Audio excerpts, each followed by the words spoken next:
often say that surrender is the ultimate freedom. It's the last thing you will ever do, the last thing you will do as a human being, as a person. You surrender. You surrender the ego. You leave yourself behind to fully live, to fully come into yourself. But to get to that point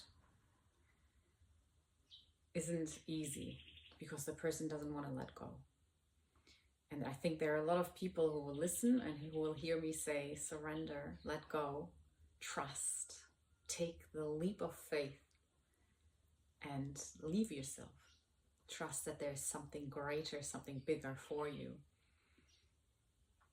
And it's, for so many people, it's not possible. And that is absolutely okay.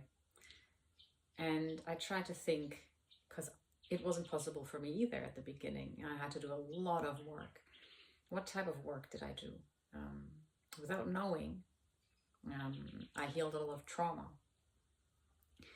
So I think where we have to start, if you hear me say, or anyone say, surrender, and you just don't understand what that means, and you just can't do it, and you don't feel safe, you don't feel safe in the world, you don't feel safe in your body, there's trauma to be released. And that can be beautiful work, but also absolutely difficult and gut-wrenching work, because you're going to have to dive into your fear, into that fight, flight, survival response and mechanism. And that is probably the toughest thing you'll do in your life, but also the most rewarding thing. That's where a lot of healing, a lot of change is possible. And I think it is through that trauma work where your systems, your physical systems, your nervous system, your body calms down enough that you can be mindful, that you can meditate and fine-tune to something greater than you. So there might be a bit of cleaning up to do before you can surrender, which is all an illusion, but a valid one that we all live. We're all here, we're all living it. There's, it's 100% valid to have this illusion and to need to work through it.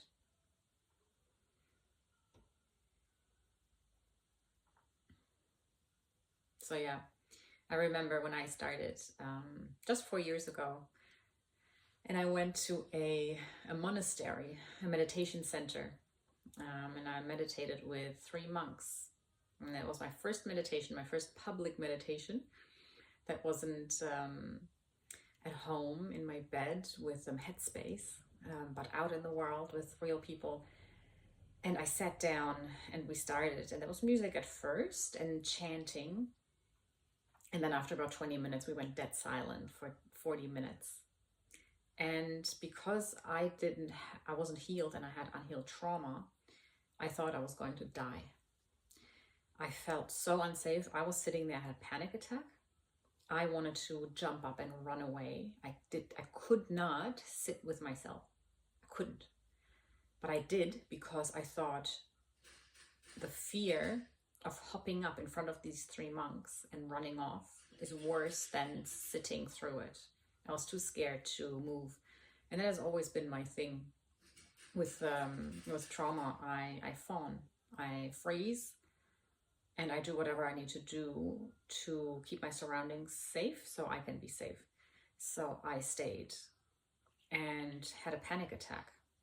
And I don't know how long it took me until I said, all right, there's no getting out of this. I need to get through it somehow. Let's rationalize. There's no way you can die here, right? You're just sitting. Like, I had to really talk to myself, to calm myself down. For the first time in my life, I think, told myself that you're not going to die because you're only sitting. You're not doing anything. You're sitting, you're breathing. So just stay calm, keep breathing, don't move. It'll be over. It will be over. I sort of coached myself through it. And that was how I started. Now my whole life is meditation. Right now I'm talking, and I'm very aware that I am not the talker, but I'm the witness. Crazy. But yeah, there's a lot of stuff sometimes to do before you can let go, before you can be quiet enough to grasp that there is more. There is more than fear. And yeah, it can start with trauma work. The body holds a lot of fear, a lot of pain. And to release that allows us to at least feel safe within ourselves, if not in the world yet, within our own body, that we can check in again, dive in, and find a refuge within ourselves. So important.